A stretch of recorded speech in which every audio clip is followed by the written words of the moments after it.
Sean Capri, and welcome to episode 101 of We the GamerCast. It's the official podcast of WeTheNerdy.com, and it comes to you on iTunes, Google Play, and mother-loving YouTube every single Monday. Thank you for listening and subscribing, hitting a thumbs up, leaving a comment, and a huge thank you to our executive producers over on patreon.com/makeusbetter, Nick Militia from Next Level Games, Joel Brooks, James Johnson, Dr. Doom, Jesse Armstrong, Sheldon Benedict, and Glauco Schaefer. You guys are so amazing. I don't even have words other than thank you. Your support means the world, and if you're watching the video, I'm touching my chest. It's very heartwarming that you guys and all of our patrons support us over there, making the show better, making us on YouTube. We got some video. I'm now in a new recording space. I've actually moved everything so that I can scream hey and be away from my resting wife and my sleeping baby. I'm now locked in the basement. I've got a bathroom very close to me, a little faux ensuite over here, but that's neither here nor there. If you're new, here's the deal. Every week I have sweet hangs with a stranger from the internet. And if you want to be part of the show, just tweet at me at Sean Capri, Sean like Connery, Capri like the pants. I've got a great guest this week. Grrouchie Serge is here, everybody. You all know him. He's an active member of many communities, whether you listen to this show or any show on Dayspace or Mega Dads or the Normal Dads. Grrouchie Serge is there, man. And he's been around for a while, so this is a very long time coming. So I'm excited to get to our chat in just a bit, and I want to express more heartfelt thank you to everybody for your kind words and sharing episode 100. It's something that I'm very proud of. I labored over that for many, many hours. I know that we had it was a team effort. We had so many people really help. And to see that come together, the fact that we were 4 separate people all coming together and make this amazing. You know, at least I think it was amazing. I don't say that about things that I do very often, but episode 100 is something that I am very pleased to stand beside and to look back on that and all the amazing conversations. I think I was talking to Mark Carabin about this, that one of the goals that I had for We the GamerCast right from the very beginning was I was inspired, but also like there was like this allure of the prospect of having dozens and dozens and hundreds now of amazing conversations, and to have that as like a catalog of chats is, I think, so awesome. I'm so happy with how that turned out, and I think that it's encouraging some of you to go back too. So don't go back too far. I think that things have come a long way, but if you do go back and enjoy it for what it is, and those are stepping stones to where we are now. I also want to thank Joey Hare very much for being a new patron over on patreon.com/makeusbetter. It's because of you guys that this show is on YouTube right now. I've been throwing away webcams that aren't working pretty much all morning. So video works, obviously. I've done it for Nerdflix and Chill, which was a show that I did for a while, and I use it for, obviously, If We Were at Nintendo with Bobby, but for some reason, some extra special pressure when it comes to this, and my technology is failing me a little bit. But I think I've got it. I think it's working. And if you're on YouTube right now, thank you guys for joining us on We the Nerdy's YouTube channel. So that's great. I'm going to get into our chat. I don't have a whole heck of a lot, guys. I also have a huge room to clean up around me. Like in the scope of the video, everything looks pretty good. In fact, Bobby told me this morning that he can't tell the difference. But if you look just to my left, there's about a dozen pillows or so. There's some bedding, and there's just crap everywhere. So I've got some cleaning to do, which I enjoy. I'll have my computer speakers just playing some music and some podcast stuff. I've got a great day ahead of me. I hope you guys are having a great day as well. I'm excited about a couple things to talk about before we get into our chat. I have been wanting to do, I could probably do 12 podcasts. Really, like I would like to engage more with people, and I really wanted to focus some energy on Xbox, actually. So on Dayspace, we wanted to make sure that we have a podcast for everyone. We have this interview podcast. We've got a couple Nintendo shows. I mean, you name it, Dayspace is going to be there. We've got the weekly or the morning show with Forget Being Cool. What an Xbox show is missing, and we needed an Xbox show, and I'm so happy to tell you guys that I'm going to be doing an Xbox show with Dave Moore himself. It's called the Xbox Drive. You can follow it on Twitter at the Xbox Drive. We haven't recorded anything yet, so I may be telling you to go to some ways that nothing ever happens, but the plan is to record on Thursday. And the reason it's called the Xbox Drive is because we will be recording the show while I drive to work. So Dave is the mastermind. He will be recording everything. I will have Dave on my Bluetooth. And I'm going to squeeze in a 30-minute podcast on my drive into work. So I hope you guys enjoyed that. Obviously, I will tweet out links and it'll likely be on iTunes and Google Play. Probably not a YouTube show unless we do just kind of like the logo, but stay tuned for more on that. I've been wanting to do an Xbox show for a while. Obviously, I love doing If We Were at Nintendo with Bobby, and I wanted to do, like, we've done different shows. I kind of wanted to do maybe more of a traditional, I don't know if that's necessarily the right words. I actually don't even know what Xbox is going to be, but I wanted to have a little bit of focus with Xbox because I think they're going to have a pretty decent fall and holiday, and I think it's going to be a good time to jump into the Xbox world. Also in this new studio, I have now right beside me a like permanent spot for my streaming gear, like my, what the hell is this thing called? My PVR, I don't know. The thing that hooks up the streaming, the stuff to the whatchamacallits.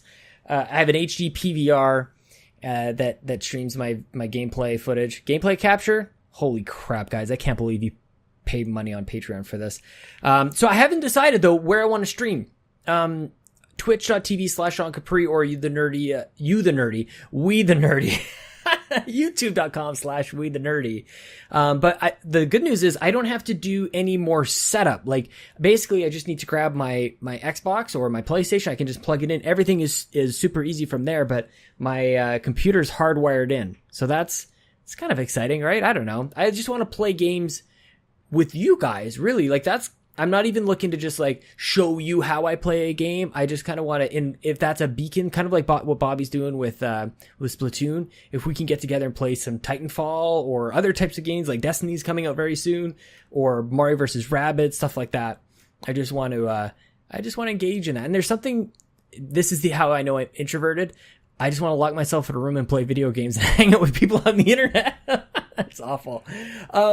I've been playing a little bit of Nidhogg 2, just in case you guys were wondering. I'm going to do a second opinion on WeTheNerdy.com. David Ray is going to do the review. That should be up very, very soon. And I've also got my StarCraft Remastered review going up there very, very soon. I just need like a couple multiplayer matches. The cloud saving is a little broken on it, which I was disappointed because I go from my PC to my laptop. But other than that, it's StarCraft, man. And it's $15 and it looks pretty great. I mean, it's still original StarCraft. So I have some thoughts I'll get into in my review on maybe what they could have done on the visual side. Like I think it looks good. It's obviously better than before, but I think we've seen maybe better, more high quality refinements from something like that. But anyways, it's only $15. So how do you go wrong there? Why don't we just get into it? Let's get into my chat with Mr. Grrouchie Serge. He's been a long-time supporter. As I said, he is a patron. Not that that's required to be on this show, but I thought I would call it out. And this is a long time coming, and I'm really happy about this. Here we go. Here he is, Mr. Grrouchie Serge.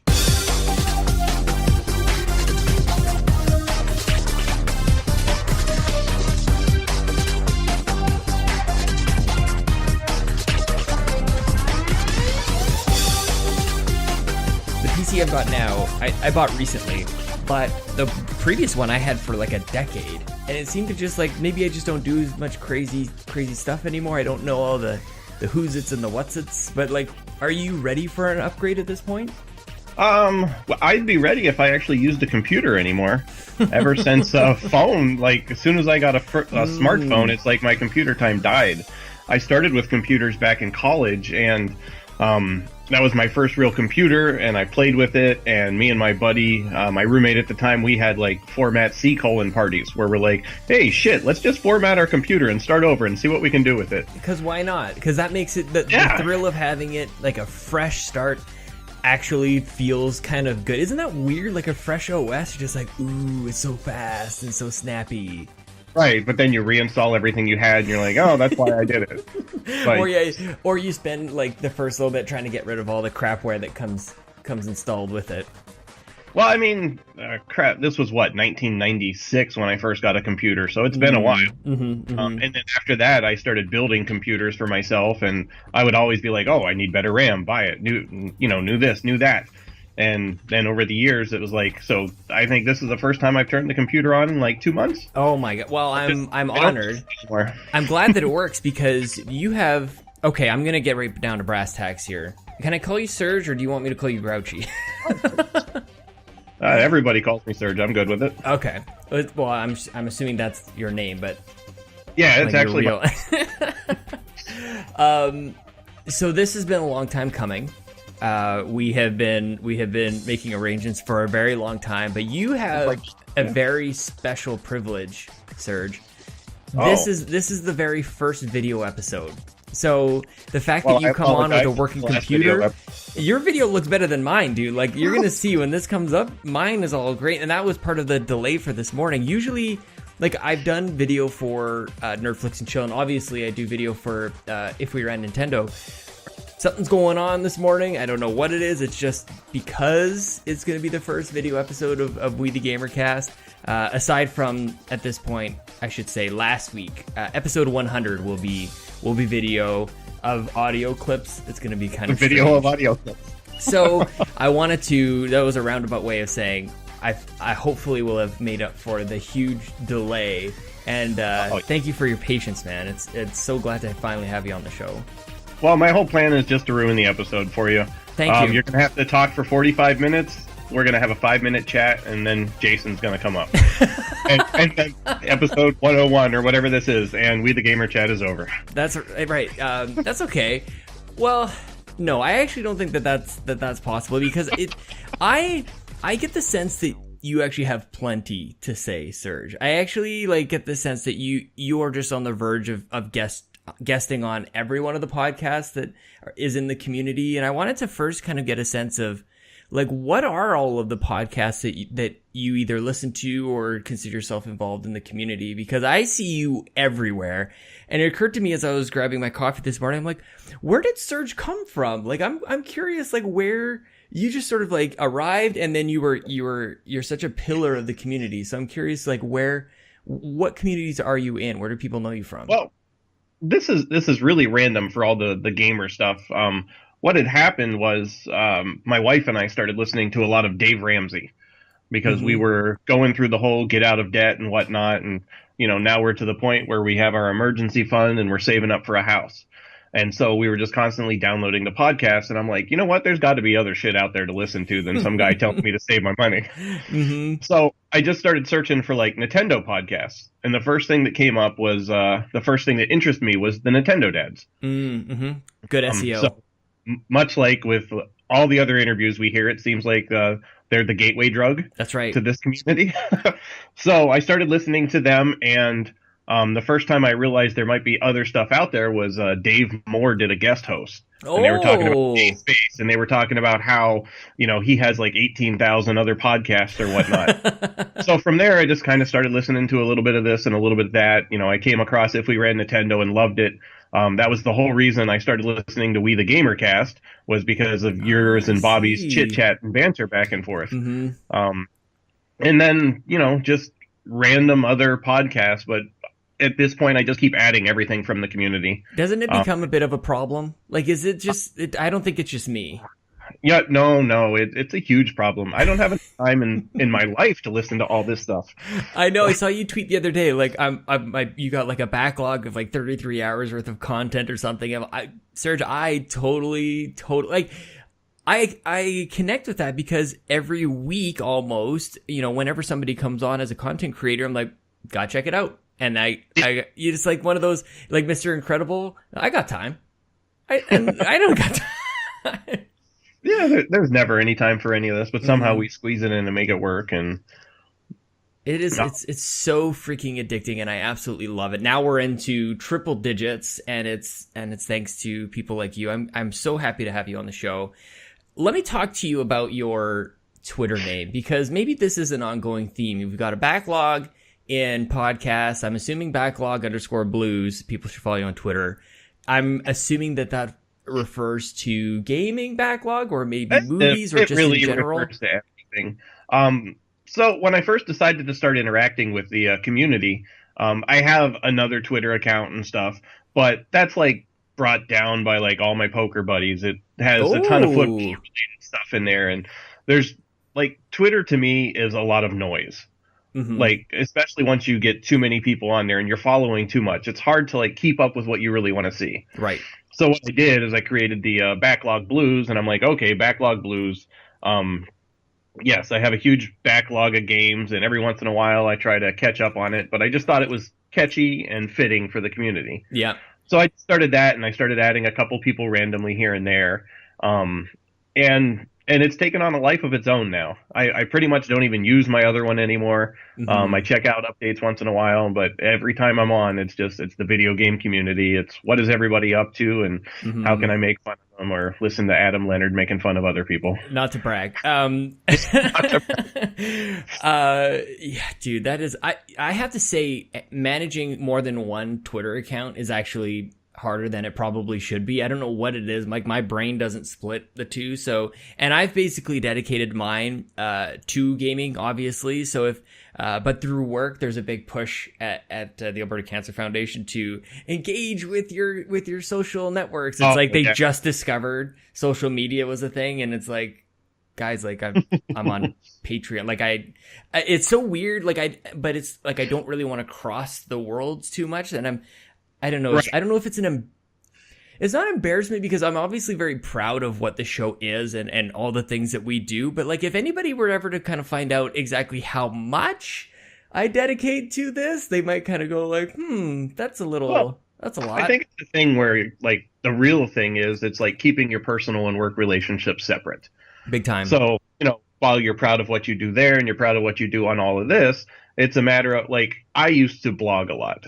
And, not like high quality, but just get the thoughts out of my head, write it down. Nice. I did it for like multiple years. And it's like when people at work would start coming up to me like, oh, hey, I read your latest blog. And I'm like, oh, really? That's right. So what did I misspell and who did I offend today? Right. But it's like that was something separate. It started as like a poker thing and just writing thoughts for my friends there. And then it just kind of like, went downhill for about 3 years where I would just talk about anything and everything. But like, as soon as people from work started talking to me about it, it was kind of like, oh, that's kind of a weird crossing of the spaces.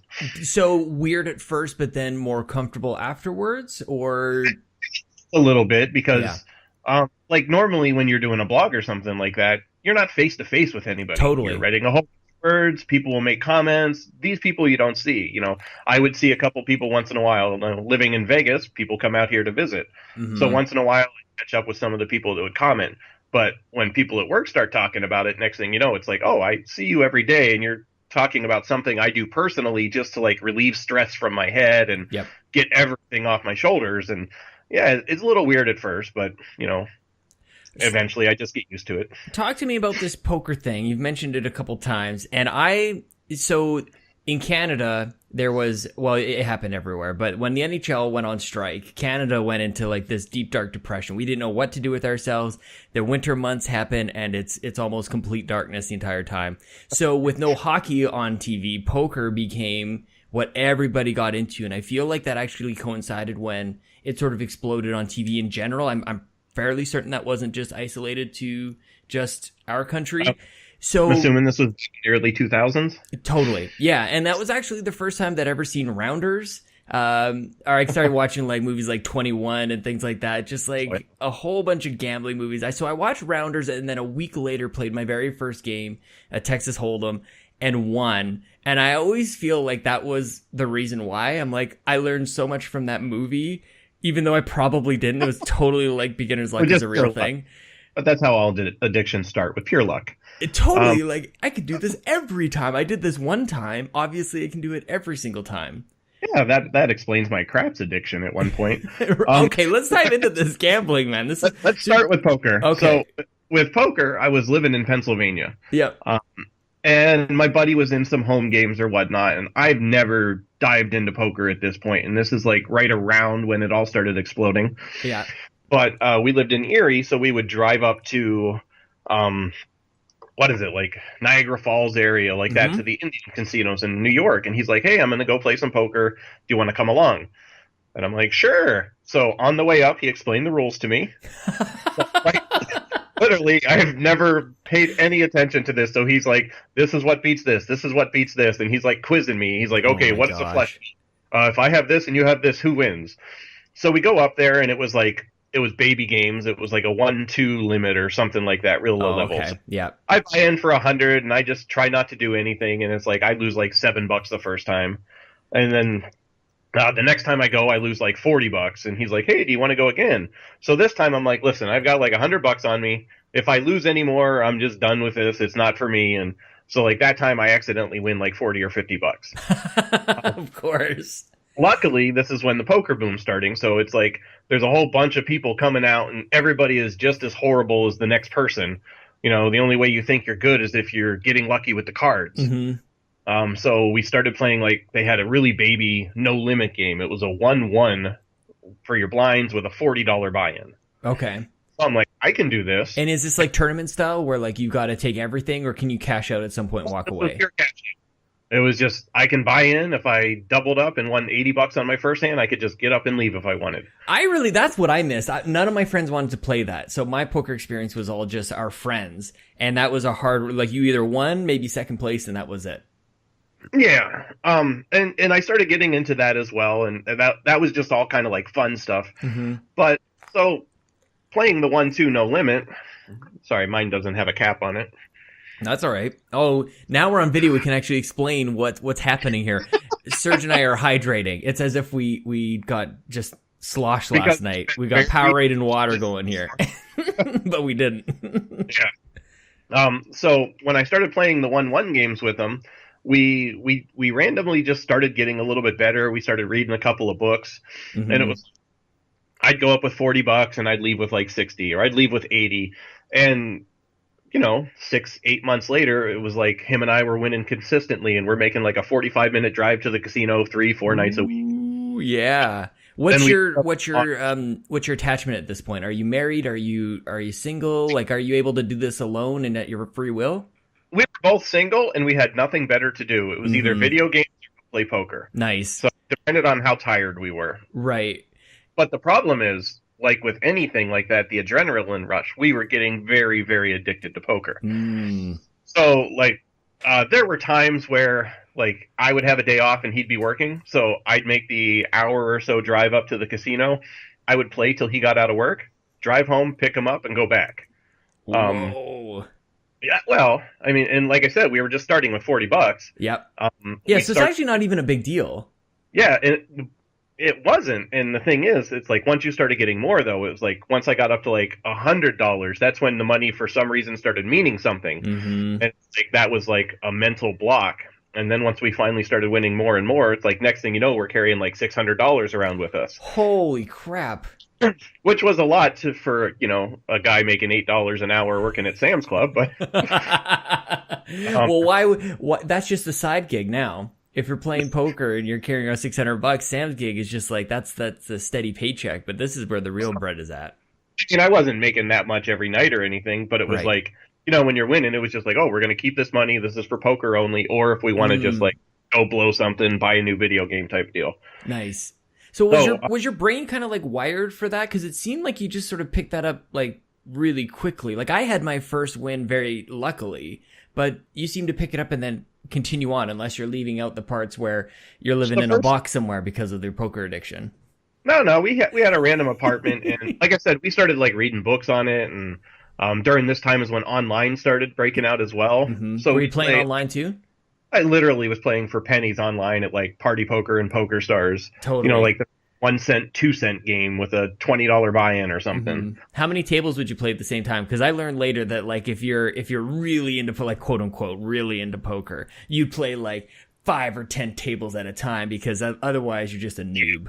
Like it has this whole like community, like this elitist community around it, which always kind of interested me / scared me away. Yeah, when I was getting really addicted and everything was all about you get a bonus and then you just have to play so many hands to clear the bonus, I started trying to play more and more tables, and I could get up to like 10 tables. But when you're doing that, you can't even think. You're just like good hand, good hand, good hand, fold that, fold that, fold that. You're just hoping that your luck balances out and you're going to hit more than you miss. And at the end of the day, you clear the bonus, and that's what made it worthwhile.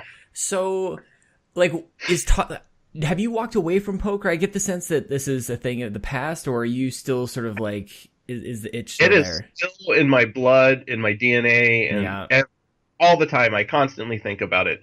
However, I'm saving up for a house. Mm-hmm. So what had You know happened, a really good way to buy a house, though, Serge? You win a boatload of money in poker. Yeah, well, so I love poker. But at one point, I was playing poker, and like if I was having losing streaks, I would just like, I'll take more money out of the poker account. Mm-hmm. I'll just pay the bills that way. So eventually, and this is no means poker's fault. This is my fault for bad money management, which started in college. You know, I have debt and whatnot. And then I meet the wife, and we get together, and we start wanting to clear the debt. So the first thing I do, I'm going to give up the excess. Mm-hmm. So, you know, no more poker except for special occasions. Like when my best friend comes to town, you know, we'll play for a week, but I save that money up so that I have access to it. Right. If I win, I win. If I lose, I lose. And I'm really not that good at it anymore because I haven't played in years consistently. Yeah. So, yeah, but you could probably take a lot of people on still. Like, you can't beat maybe the guys who have been playing the entire time. But I bet you'd own me in your sleep. Oh, yeah, you totally. I mean, you're Canadian. You own Canadian. But, yeah, we count one-eyed jack for differently in Texas Hold'em. It's actually Canadian Hold'em that we play. Oh, yeah. Well, when I come... Looney Hold'em. But when I play now, though, I'm playing for fun and social. Yeah. If people are in town, I'm going to have a couple beers, I'm going to joke around with them.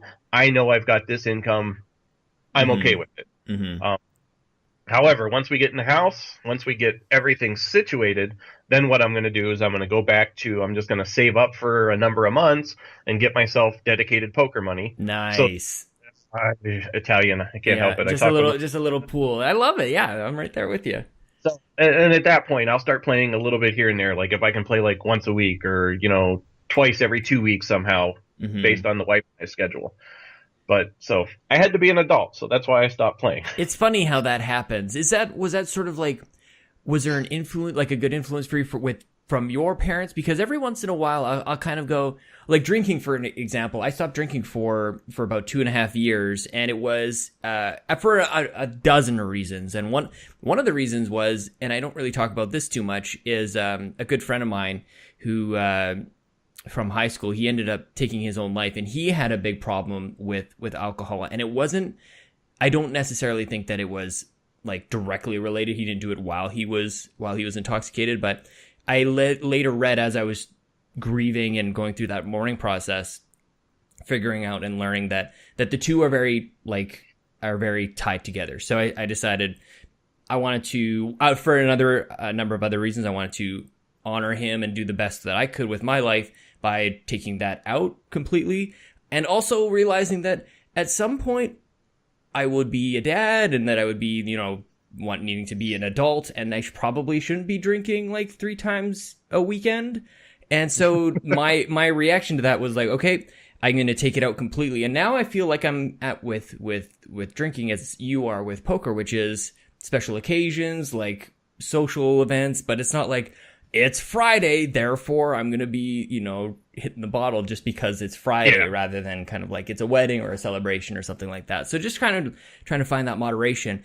And ultimately it came from the realization that I look at my parents and go, like, they were getting hammered on Friday, Saturday, Sunday kind of thing. So maybe eventually I should probably morph into that. So the question back to you after that diatribe is, like, where did that influence come from? Or was it just kind of your observation that maybe you had to become an adult at some point? Well, I mean, the whole thing with becoming an adult, and I'm going to touch on this quickly, but I want to go back to the alcohol thing here real quick.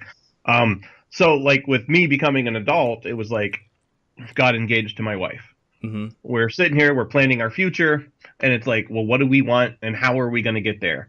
And she has completely supported me playing poker whenever I want. Mm-hmm. But at the same time, for people that play poker, you know that even if you're really good at the game, you're going to have times when you suck and you're not doing good and you're constantly losing. Mm-hmm. I don't want that on my head while we're paying off debt. Yeah. Like, how can I go to the casino and lose $200 or $400 and then turn around and be like, that $400 could have just went to paying off like a credit card so that we're that much closer to our goals. Yeah. So That makes in way reality, too much what sense. it is, in reality, what it is I found the woman that I had been waiting for like 35 years. And it was just like, that changed my life. I want to be a better person for her, and I'm willing to give up some of my fun because the truth is, we paid off our debt. You know, it took us less than a year. We got 6 months emergency savings in the account so that, like, if one of us loses the job, we've got 6 months worth of bills in the bank. Mm-hmm. We don't have to worry about it. And now we're saving for a house. So all of my fun can be put off because once we get in the house, we're debt free. We only have a mortgage, our cell phones, and some miscellaneous bills. We've got extra income. So I can deal with it. Well, and the thing is, it doesn't seem like you've given up everything. Like, you've actually managed to find a way to save towards your goals, but you still have, like, I see, like, pretty recent amiibo sitting behind you. Like, you're still able to indulge, and I think that this is a really cool sort of discussion because I've kind of gone through the similar realization too of like maybe 90% of my money shouldn't go towards just fun and ridiculousness and just splurging. Maybe there is a way to put some money aside for house, car, wedding ring, and things like that. I remember when I got engaged to Chelsea, I was so happy to finally buy the ring because I'm like, okay, great. Now instead of putting money aside for the ring, I can put money aside. I can now spend money on my games and movies, especially I was buying DVDs a lot at the time. And then I realized now I've got a wedding to pay for. And then when we paid for the wedding, it's like, okay, great. Now I don't have to spend money on the wedding. I can buy all my toys and my games and my movies. And then I realized, oh crap, we got to buy a house and then we got to get like eventually there's the realization that you actually never get that back. But it's that process of learning how to prioritize and learning how to like be able, you can achieve both. And it's just a matter of that prioritization. Well, it's a matter of like, prioritization or budgeting is really like the big one. Yep. Like I think I mentioned it briefly before, but I have an addictive personality. So when I got hooked on poker, like I was all in. We were going all the time. Like I said, there was one time in Erie where we started to have a winter storm, and they said that it was going to be pretty bad, and you should probably just not go out driving. So me and my buddy took his SUV to Sam's Club, bought new winter tires so that we could drive the 45-minute drive to the casino and play poker. Yep. Well, you're safe. Well, the problem is the snow was winter tires. It took us 3 hours to get there. Oh my gosh. And then there was barely anybody playing because the weather was so bad, which we weren't thinking of. We were just like, oh, well, the weather's going to be horrible. Let's just put new tires on it and then we'll go. But, we were constantly doing stuff like that. Same thing, growing up with video games. When I was young and playing video games, it's like, that was the only thing I was like, I need to play. Mm-hmm. Like I said earlier, I wanted to come back to the alcohol thing, which is, I've been lucky enough at the right points in my life to have essentially strong women that kind of give me that little smack. Yep. Like with the wife. I would still have debt today if we didn't get together and start going through this process together. But instead, I'm in such a better place. Right. When shortly after I was out of college, I was dating this chick, and she was still in school when we were engaged. I think we were together for a total of like 5 years. Mm-hmm. Wow. But that ended, and I took it awful. So I had this 5-year relationship, my longest ever, and like the first person I ever thought I was truly in love with. Mm-hmm. That ended. And at the same time, a friend was going through something similar. So we would just be like, oh, hey, you want to just like go out to the bar, get a drink or two after work today? We're like, sure, let's do that. And then I don't remember the conversation, but my mother told me about it later. So I had come home once. It was like probably 2:33 in the morning because the bars closed in that particular town, which is nice because it's never closed. Everything's always open. Oh, wow. So I had come home and evidently puked everywhere. Oh, awesome. And at this point, because the relationship ended, I moved back in with my parents till I got back on my feet. Mm-hmm. So the thing with this week is my mom, when I came home, she basically looked at me and she's like, "What were you doing tonight?" I was like, "Oh, I was out drinking with some friends." And she's like, "Do you realize how many nights in a row you've now come home at 3 a.m. after the bars have closed?" And when I thought about that after she brought it up again, it had literally been probably 5 straight nights that week. Yeah. So I was working at 5:30 in the morning, drinking till 2:30 in the morning. Oh my god. Coming home, showering, taking a nap, and then going back to work. And it's like, "Hey, you want to go have a beer after work?" So we have a beer, we have a drink.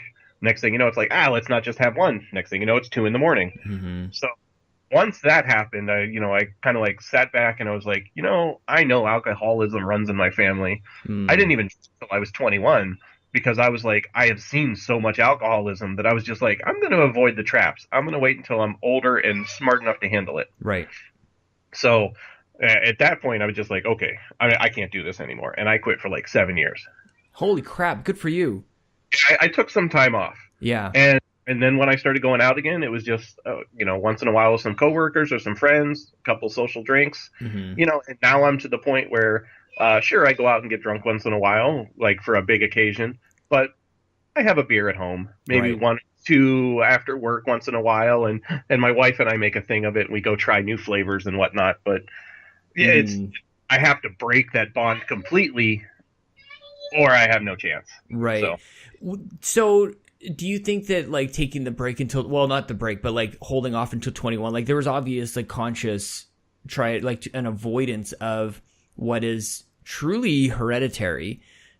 Do you think that either played into, or like, is there just no avoiding it in a way that like, you were obviously aware and I'm just trying to figure out like how, would you do things differently? Like, would you? No, I love everything I did. Yeah. I had friends that drank in high school. Yeah. And like the lucky thing for me is I picked mostly the right friends. So like if we were at a party and they were drinking, they just knew I didn't drink. So they weren't like, "Oh, hey, have a beer. Oh, hey, have this." They were just like, "Oh, sorry, nope, that's Serge. He doesn't drink. Don't bother him." Yeah, I literally had people pouring beer down my throat. Yeah, no, I was lucky. I was the fat kid. I had a good sense of humor and everybody loved me and they were just like, "That's what you want to do? That's cool. That's awesome, man."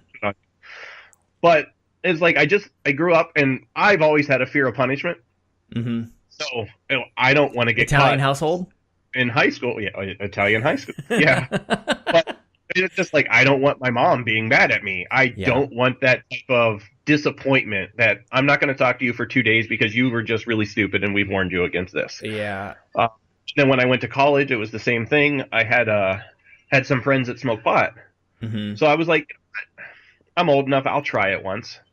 I got paranoid as hell. Yeah, man. When I was like, they're going to come. They're going to catch it. I'm going to get kicked out of school. And I was just like, I can't do this. Yeah. So, it just... Was that a one and done type of experience? I think I tried it twice. Yeah, I'm the same. I got paranoid both times. And I think I drank a gallon of Kool-Aid.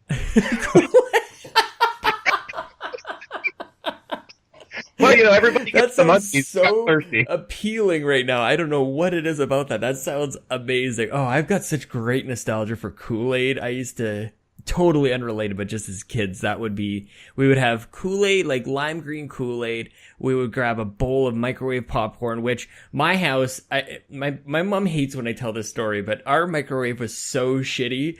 Like our microwave couldn't microwave popcorn. Like it just, I don't know what it did. It just burnt the seeds. So I always have really great nostalgia for Kool-Aid, microwave popcorn, and playing like Parasite Eve on PlayStation 1 over at neighbor Matt's house. Awesome. I freaking love it. Oh man. Well, okay. So I don't want to dwell on this too much. But just because you brought it up, you mentioned you were sober for 7 years. Did you know? Because I can relate on a much smaller level in that I would like not even a drop for 2.5 years. But I don't think I ever intended for that to be permanent. I think that I always knew that eventually something would come up, like the birth of a son or the wedding of a best friend or something like that, where I would want to like be responsible or have a responsible kind of like 1 or 2 drinks kind of thing.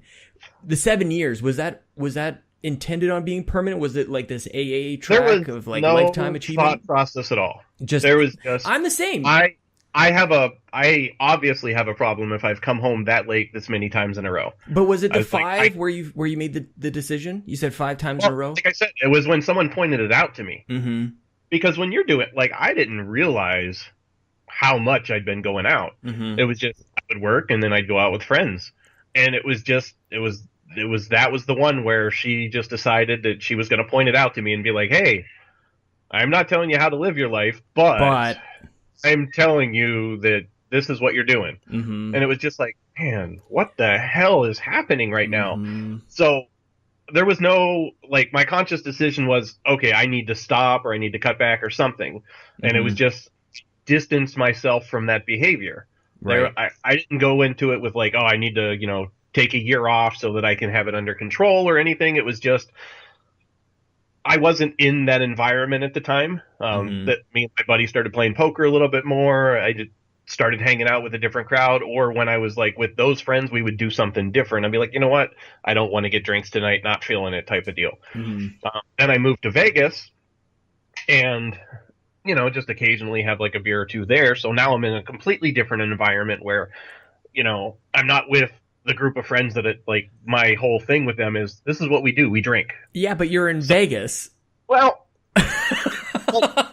so Vegas to me was more of a gambling destination than a party destination. Yeah, but it's like the capital of indulgence. Like I want Zach Erickson to listen to this, and I'd like him to comment on the both of us actually, because I think there's probably that might actually be some form of like official approach. It's almost like facing your fears kind of thing, and it's like, well, if I'm really going to overcome this, there's only one place to do it, and that is freaking Vegas.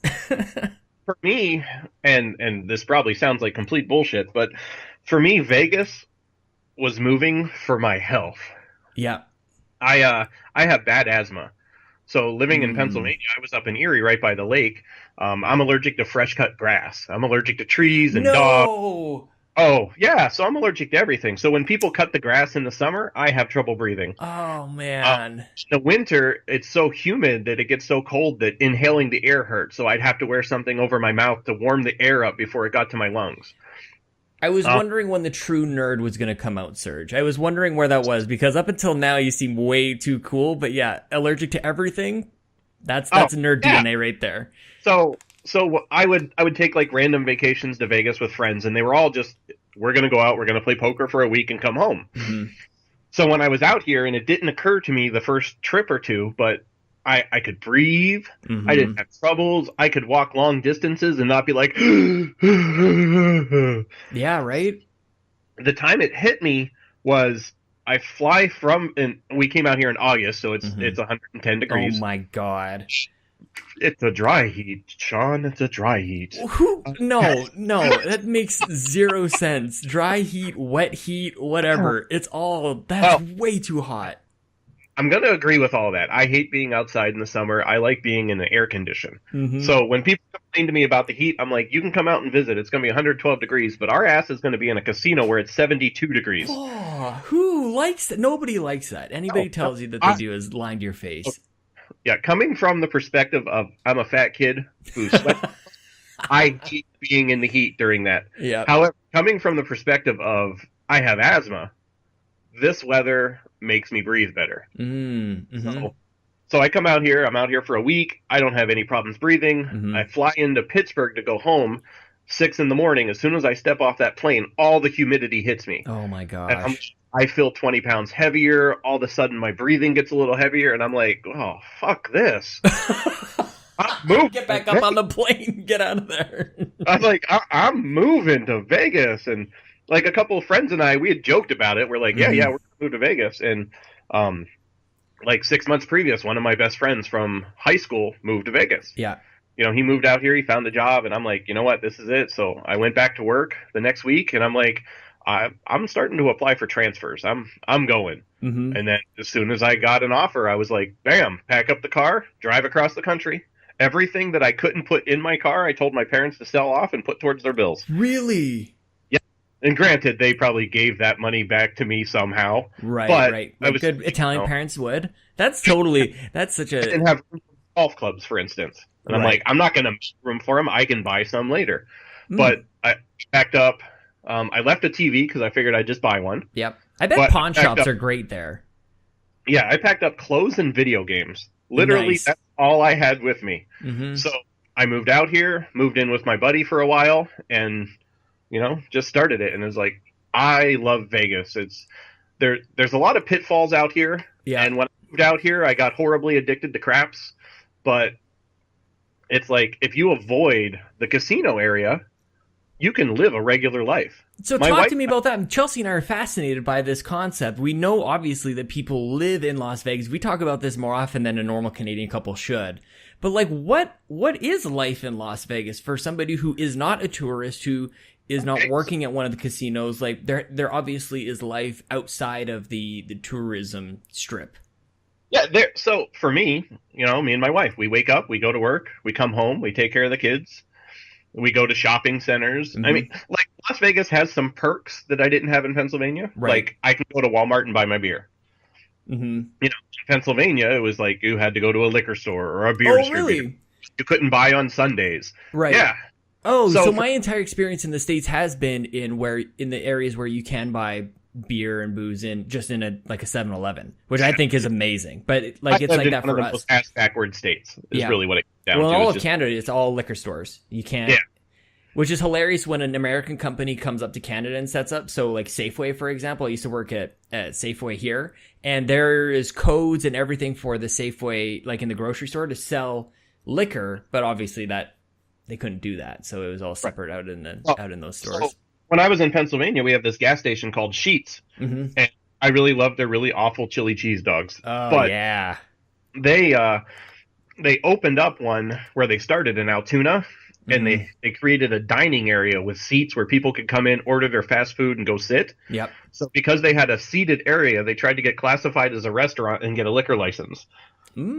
That's smart. I don't think it ever worked, but let's try. Oh my goodness. I remember where we were before getting off on that tangent. I mean, we were probably just getting started. I think we were just saying hello to each other. Life in Vegas. Life in Vegas. So, I live on the street called Charleston. 15 minutes up the street, they have a couple of casinos. One's called Red Rock Casino because the mountain area up there is called Red Rock. But if you drive up there, there's like a nice little touristy area. Yeah. There's people that ride their bikes along these trails every day. You can go in, there's areas to like climb and whatnot. I love taking the kids up there, so you can go hiking within 15 minutes of where I live. And do you? We have. Yeah. Not as much as I'd like. Well, the problem here is you don't want to hike in the winter because it's too cold. Well, because it's like colder. Define colder. Well, in January and February, sometimes you get down near freezing or below for like a week. Right. But it's not like you don't. The thing is, you don't really have like below freezing like clothing. I'm sure. It's, like I'm looking at my to my right is a full closet of sweaters. Yeah, being fat my whole life, I've always been extra warm, and so even when I lived in Pennsylvania, like my winter jacket was not a winter jacket for most people. But it's just, I don't know. But you look thin. What happened? Like, okay, I'm going to just totally derail this a little bit because it looks like you've described yourself as a fat kid a number of times. Did you just stop eating? Well, okay, I weigh 265 pounds right now. I don't believe it. Nobody has to believe it except for me and my scale. But fair. I, at one point, was over 300. Yeah. And I started eating better and exercising, and then my wife and I got engaged, and I was just like, well, screw this. I'm getting thin for the wedding. Oh, good for you. By the time we got married, I was down to about 220. Yep. And I take her to Hawaii, and here's my downfall. Women are my downfall. It's what happens. Women are your downfall? Yeah, everything's my downfall. Well, I think you're being way too hard on yourself. It's a joke. Yeah. But for this story, women are my downfall. So we go to Hawaii. And like literally for the past year and a half, going from 300 to 220, I was eating better and exercising. I would eat some salads, and we go and she's like, "What was the biggest change that you made when you say eating better?" Well, getting rid of fast food. Okay. Yep, that'd do it. that's the big one there. I mean, I started eating salads and stuff like that, but to me, a salad is more unhealthy because I load it with ranch and I Of put course. cheese and. But it was, getting rid of like the fast food, not going out and getting a Baconator, which is 1,800 calories or whatever. Yeah. Delicious. I know. Like I want one right now. Just drooled. We got a bacon power poster right behind you. Like, obviously, there's a love for bacon. I used to, in my old job, I used to have a huge, like a superhero screaming bacon attached to the wall. It was ridiculous. But so we go to Hawaii, right? Yep. We're out there, and my wife's like, "We're on vacation. This is our honeymoon. Mm-hmm. Let's just indulge a little." Yeah. I'm like, "I can do that. We're only here for a week, and we found amazing, disgusting food that I can't wait to go back and eat again." But but then we come back, and I start getting back in the routine, and pregnant. So now I've got a woman who's telling me I need to run to Sonic and get her a chili cheese dog. Yeah, man, that's real. Straight in the from Kentucky Fried Chicken, and then she wants this one particular drink from another place. So I'm literally like making this loop of like, oh, buy this one here, and coming home, and then I'm coming home and I'm eating my salad or I'm eating something, and then the one day I'm like, well, this is ridiculous. I'm going to start eating something too, and I fell off the bandwagon. And dude, it's hard. That is real. I was made fun of big time at work because I said like I had gained some weight when Chelsea was pregnant, and then I made some sort of like pregnancy weight or something. I made an offside joke like that, and one of the ladies at work was like, "Oh, were you pregnant too?" And I'm like, no, but it's real. Like this is a thing. That's when Anyway, I totally understand, man. It's for real. I thought it was a joke, but yeah, no, not a joke. Nope. You fall into those habits. The wife's going to eat because she's eating for two and she has weird cravings. Mm-hmm. You fall into that. And so, now we decided that over the course of the next year or so, we're going to lose a bunch of weight because it's about time. When's the wedding? The wedding? It was 3 years ago. Oh, okay. So what was your journey towards that then? Like, what did you get down to? Before the wedding, the lowest I was like 207. Dude, that's awesome. Right. But then, and they warned me during trying on the outfits, they're like, yeah, but you're going to get nervous and you're probably going to put on some weight. And I'm like, no. Yeah. I'm steadfast. And then the wedding hit and I'm 220 and I'm like, I'm cool with that. 220 is good. 220 is good. But, it's like the Matrix thing where the Oracle warns Neo that, like, don't worry about the vase or the vase. And he knocks it over, and it's like, would you have knocked it over if she didn't mention anything? Like, would you have put on weight if they didn't say, you're going to get nervous? And you're like, wait, that's a thing? Okay. It was in head. Oh, man, the mind games. Now, I have to have it. Holy crap. Well, I don't want to run out of time before I ask you, like, what are you playing, man? What are you gaming? Let's talk about games for a second. Oh, video games. Okay. I'm not playing this, but I picked this up to send to my buddy. Mm-hmm. Comic Zone on the Genesis for those listening. Yeah, he's been stellar looking cartridge, man. We have a used video game shop in town, and he gets some trade-ins and stuff. So the one day I went over there, and it was just sitting there. I picked up that, and I picked up like Kung Fu and Ninja Gaiden 2 on the Nintendo. No way. So yeah, I have a problem. I'm a retro gamer. Without time to retro game. Of course. I have trouble getting my normal stuff in. Dude, that is so stellar. It looks brand new. I can't wait to hook it up and play it because I remember wasting a lot of time on that game as a kid. Yeah. Right now, I pretty much turned into just a Switch player. Oh, okay, nice. I have all the systems. Mm-hmm. I'm sure to buy the Xbox and the PlayStation 4 before we got married. Yep. That way, Smart. I don't have to justify spending, I have to buy this and another controller and 2 games. It was like, hey, we're married. This is what I have. Totally. You got to be okay with it before. That's way better. That's smart. She knows what she's getting into.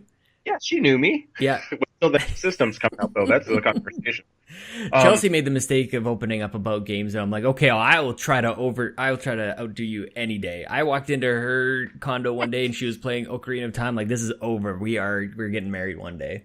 Oh, throw down, man. Mm-hmm. So I have my Xbox One, which I don't use. Oh, that's the narrative I'm hearing everywhere, man. It breaks my heart. So, well, the last generation, I played the 360 a ton. Yep.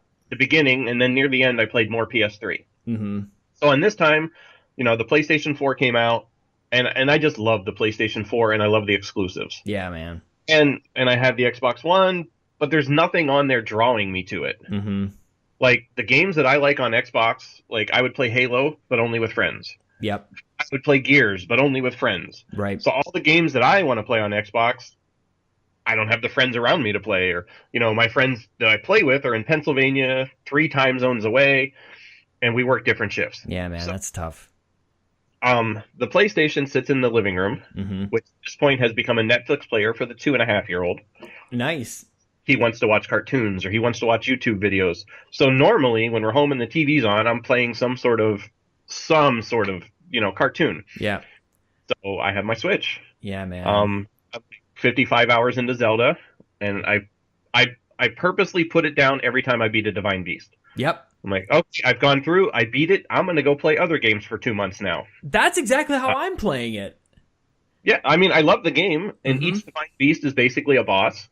So I was cool. I put like 45 hours into it when I first started. Yep. Beat Divine Beast, and I'm like, I'm good. I don't want to get burned out because I have a burnout period with video games, and it's like the 50-hour mark.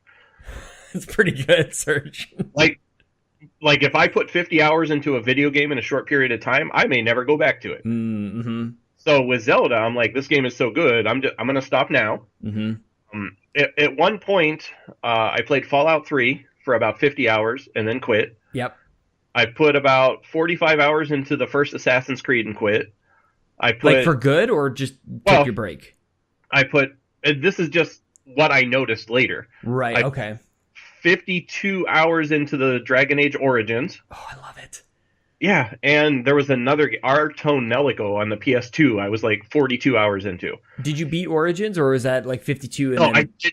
I went back to all of those and finally beat them. Okay. But when I did it, I went back and I'm like, oh, I haven't played Fallout in a while. And I was like, damn, I put 50 hours into it and just walked away for the past 2 years. So I went through and I beat it. It took me about 100 hours, almost exactly. Oh, man. And then I was like looking at the save files randomly. I'm like, oh, Dragon Age Origins. And I looked at the time. I'm like, oh, I quit that one at the same time. And then I was like, Assassin's Creed, that one was getting close. I was like, so for whatever in my brain, if I hit that hour mark too quickly, I'm just like, I need something new. And sometimes I don't go back for 2 years or more, or maybe never. So I try to avoid that now by switching it up. And, Zelda is going to be a 200-hour game for me. Yeah. Oh, my God. So the funny thing is, as you're talking there, I'm trying to remember when all those games would have come out. But I'm pretty sure, like, Fallout 3 would have been, like, 2010 or 2011 or something like that. Origins would have been 2009 or 2008 or something like that, even still. Right at the same time frame. Well, they were still kind of staggered by years, though, where I'm looking at, like, 2017, and it's, like, Nier Automata, Neo, Persona 5, Horizon, Zelda. Like, just off the top of my head, there's 5. Easily, you could spend 100 hours in all of those games, even though I spent a fraction of that in Horizon. I could have just wandered around. There was still a lot for me to do when I walked away from that. So it's like, it's funny to see as we get older and have more responsibilities, these things like piling up. And to round things back to your Twitter, _backlog_blues, the backlog is as harsh as I think it has ever been. And I feel like, the console, if the console cycle were to be announced that it was ending in a year, now, basically as of like this moment, it's starting to make sense to me, because we're just getting this like huge critical mass of games. And it's like, you kind of need that separation where you get into a new console life cycle where there is nothing, where people are still figuring out how to make games for that. And I wonder if we're ever going to get to that again. Yeah, because you can play some new stuff on the new systems, but you have this amazing library of old stuff that just came out literally a year ago. But so for me, I'm trying to make the decision as an adult to not buy a ton of new games. Like, so that leads into my very final question that I always do, which is, so with this newfound responsibility and restriction and restraint, what do you got on deck for the rest of 2017? The rest of 2017, Switch, and maybe Persona 5. I love it. Yeah, Persona 5, it's so hard because I can only play when the kids aren't around. You know, the Right. 2.5-year-old's not going to watch me playing that, and the 12-year-old's going to want to play.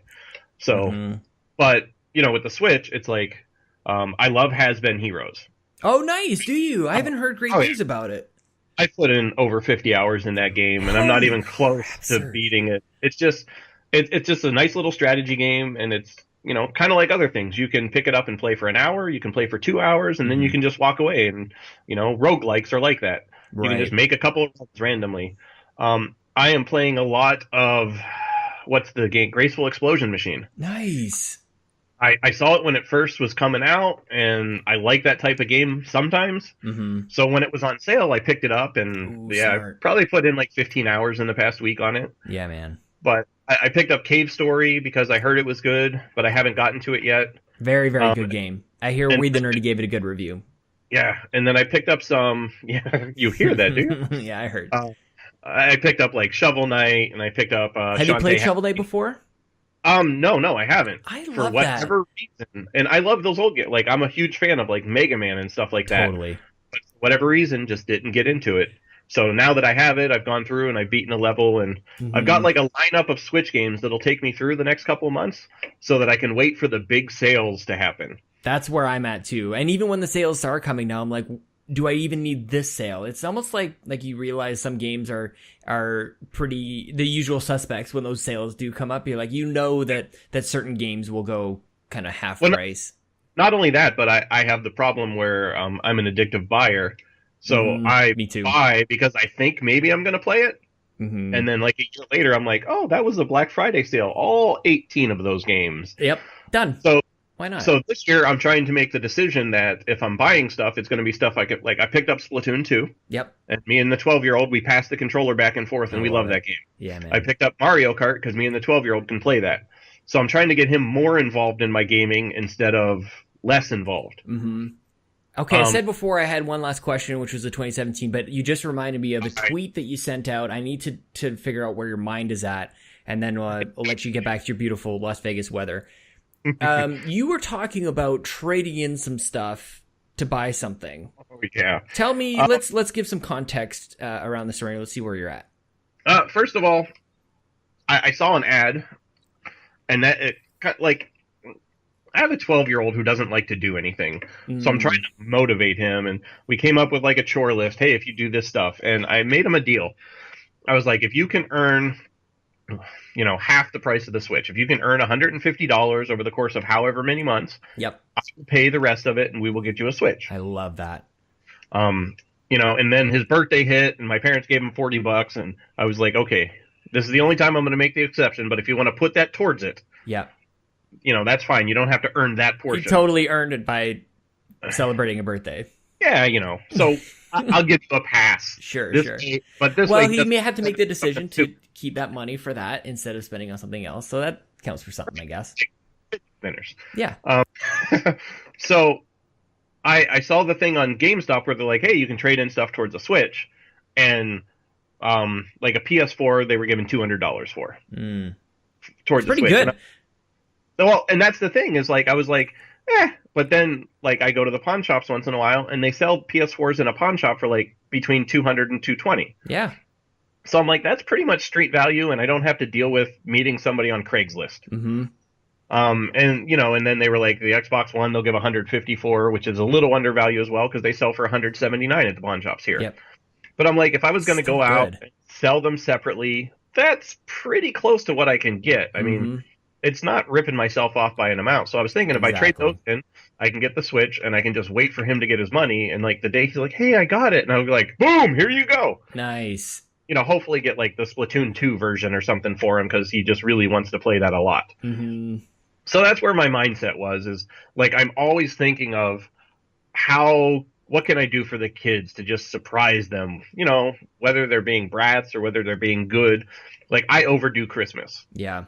I'm horrible at it. My wife knows it. I know it. I want to give stuff to people. So like, that's so nice. You know, here we are in August and I'm trying to figure out how to get him a Switch, even though he hasn't earned any of his money yet. Yep. So Serge, you and I are so similar in that way too, because it's almost like I would describe it the way that like I look at when I get into those modes, and it's almost like a bit of a fixation. It's almost like a bit of an obsession of like, I've got this great idea. I'm going to figure out like a really great way to pull this off. And that's what I see in you. And it almost like, for me, I've been caught in these situations where people think I'm just being like either obsessive or even selfish. I'm like, I'm really just trying to do something really nice for this person. But I hope it all works out. I hope that, nobody is getting in your ear about the regret of trading things in. And even as I'm saying it, I'm like, I hope that that's not putting anything in there, because it does sound like a really great solution for a great proposition. Yeah, I mean, the thing is, I had picked up a second PS4 randomly because I wanted the Vader one. Yep. So sweet. So I have one in the bedroom, one in the living room. Yep. But I'm not gaming on them. So really, it's a Netflix player, and I can play Netflix on anything. I can pick up a Blu-ray player and play Netflix on it if I wanted, or a TV. Yeah, man. You know, I have the Xbox One that's not sitting there not doing much, and down the line, will I play it? Yes. But, you know, maybe a couple years later, I pick up a used Xbox One S and get the 4K Blu-ray player in it. Mm-hmm. So I have stuff sitting around, and I'm not doing anything with it, so why take the money and spend it when I could just trade something in that I'm not using with no regrets? Mm-hmm. So that money can instead, you know, go that money instead can go to the house or something. Yeah, man. You know, anything that'll get us one step closer to that house. And our goal is next year, move into the house and then truly, you know, start all the family stuff. Like, this is where we're living. This is your foundation. I freaking love. Well, I'm sure that you'll be posting. I'm sure you'll be posting all those milestones and celebrations on Twitter. So, as if we haven't mentioned it already, tell everybody where they can find you. And also, I want to do something a little bit different. I like I said, you're involved in so many different communities. You're listening to all these different podcasts. Tell those podcasters right now which ones you'd like to be a guest. I think you need to be a guest on more shows. I need to hear more from you, Serge. Hold on, let me pull my phone up real quick. Okay. I'm so bad with names on the spot. Me Probably too. Because somebody puts you on the spot, you're like, your brain just like shuts down. That's exactly what my brain does anyways. Yes. And here I am. Which works great for when you're recording. Yeah, and I totally want to try stand-up comedy before the year's over. So dude, talk about that would be amazing. Like, I love the Warp Whistle. What's up, Mark? In fact, I know he had that second show he was doing talking about like flashing back to old games, the greatest games of all time. Come on, Mark, let's do this. I actually reached out to him and told him I wanted to do one for the original Castlevania, if he ever got around to that. Yeah, man. I just started listening to Flux Deposed. Oh, I love it. I still have Shelved and Forgotten on my phone because I missed the show. Rest in peace. Nintendo PlayStation, the Game Moose podcast. I love those guys. Brock, Brian, Drew. What's up? Power Pros, which I really enjoy a lot. Nintendo Dads, Mega Dads Live. Generational Gamers, which I was on with Johnny the one time. Gotta get back. Okay, so all of those guys, it'd be like you could spend the next half a year just guesting. You could be a professional guest host on all these different podcasts. I have had a great time. Okay, so your Twitter once again, at @backlog_blues. Serge, thank you so much for your time this morning, dude. This was a delight. This has been fun, senor.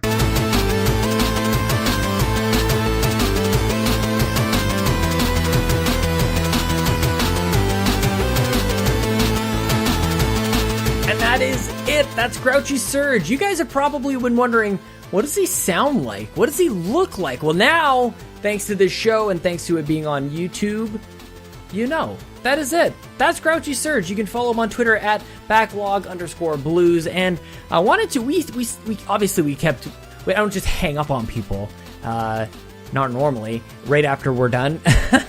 But I wanted to give a shout out to Serge because right after we recorded the show, he told me that I should have rebranded the show at episode 100 to be called Sweet Hangs, or was it maybe when we went over to Dayspace? Maybe that's what it was. And I'm like, that is such a no-brainer, dude, because I've always thought We the GamerCast is hard to find, actually, and people spell it wrong all the time, and they call it We the Nerdy Cast, or they call it something else. But anyway, thank you so much to Mr. Grrouchie Serge. Hardly grouchy, by the way, so thank you again. And that music, by the way, Donkey Kong, it was from ocremix.org, and a twist on the old Funky Kong song, if you guys were wondering. Remember, you can follow me at Sean Capri, Sean like Connery, Capri like the pants. Follow the website, We the Nerdy, the show We the GamerCast. And you can also find me on a couple other shows, one brand new, the Xbox Drive. We're going to record it while I'm driving to work, so it's a pun, sort of, and I like that a lot. Follow that on Twitter at the Xbox Drive. I'm also If We Ran Nintendo with Mr. Bobby Pauls. And this show is on an amazing network of podcasts. Check out dayspace.com for a variety. Remember that there's Forget Being Cool. Remember to Forget Being Cool and the Nintendo PlayStation podcast on there as well. You can support the show, continue to make it better. We're very close for having some of your favorite guests come back for recurring shot. We're going to do 2 more We the Gamer casts every month when we hit that $150 mark. So thank you guys for your support, and thank you for everybody who continues to come on board. Remember, I will be writing a review for the StarCraft Remastered and a second opinion on Nidhogg. And that's it, really, for my own stuff. I want to thank our artists, Gary Gray and Adam Leonard, our video designer, Antonio Guillen, our producer, dayspace.com. And just a shout out, next week, 102. Mark Carabin, the Warp Whistle podcast. Finally, it's happening. The Canardian is here. Otherwise, this is episode 101 of We the Gamer Cast. It's now in your ears and your eyeballs. Thank you for listening and watching. I'll be back next week. I hope you're there too. Now it's time for Jason. Jason, it is time for Jason. Yeah. Jason. Jason. Jason. Jason! Sean! Sean! Sean! Sean, where are you? Jason! Jason! Jason! Sean! Sean! Sean! Sean! Sean! Jason! Jason! Jason! Jason!